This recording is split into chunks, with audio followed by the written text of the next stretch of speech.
Hey, I want you to check out this book. I'm going to read you a little bit of it today. It's The Truth About Contagion. Dr. Tom Cowan wrote this book. He's got some interesting ideas on not only contagion, but a number of other things. He's got a few other books, and they're all worth reading. It gives you things to mull over and just consider.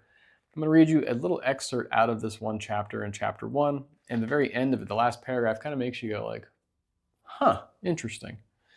So I'm going to summarize some of this for you. The period between 1645 and 1715 was a modern minimum, meaning the sun was very quiet, there were no sunspots. They were non-existent again until 1715. That's when they began to pick back up. And then we started to realize, hey, the sun puts off electricity, a lot of electricity. So from 1715 to 1727, the amount of electricity and solar flares continued to uptick year after year after year. Interestingly enough, 1 year later, in 1728, influenza appeared in waves on every continent. Coincidence? Sunspot activity became more and more violent until they peaked in 1938. Physicians reported flu in both man and animals. By estimates, 2 million people perished during that 10-year pandemic. Also the 10 years during that solar activity. Now, let's go on down a little bit further here. The Invisible Rainbow by Arthur Furstenberg chronicles the history of electricity in the United States and throughout the world. And it chronicles that in correlation with outbreaks of illness that have been accompanied each step toward greater electrification. So in other words, every time we increase or change the electrification of the earth, we develop more and more disease. I mean, we're electrical beings, and so is the earth. And when you alter what God or nature created, that kind of makes sense, right? The main symptoms we had were related to, in his case here, telegraph lines. By 1875, these formed a spiderweb over the entire earth, covering hundreds of thousands of miles. There was enough copper wire used that you could wrap around the earth 30 times with it. We blanketed the earth in this stuff.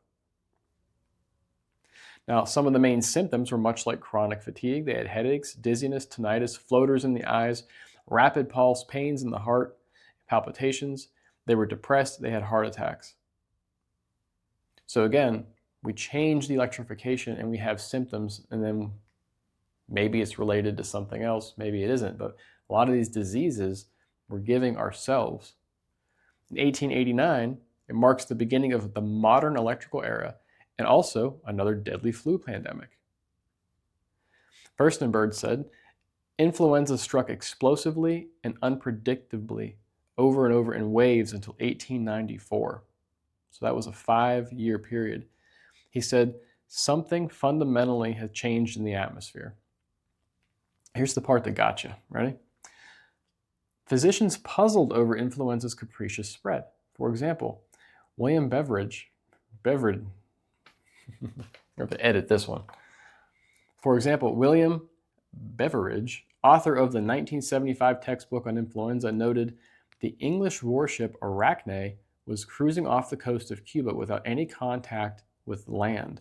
No less than 114 men of the crew of 149 fell ill with influenza. It was only later learned that there had been outbreaks on Cuba at the same time. So it probably wasn't a bug jumping person to person.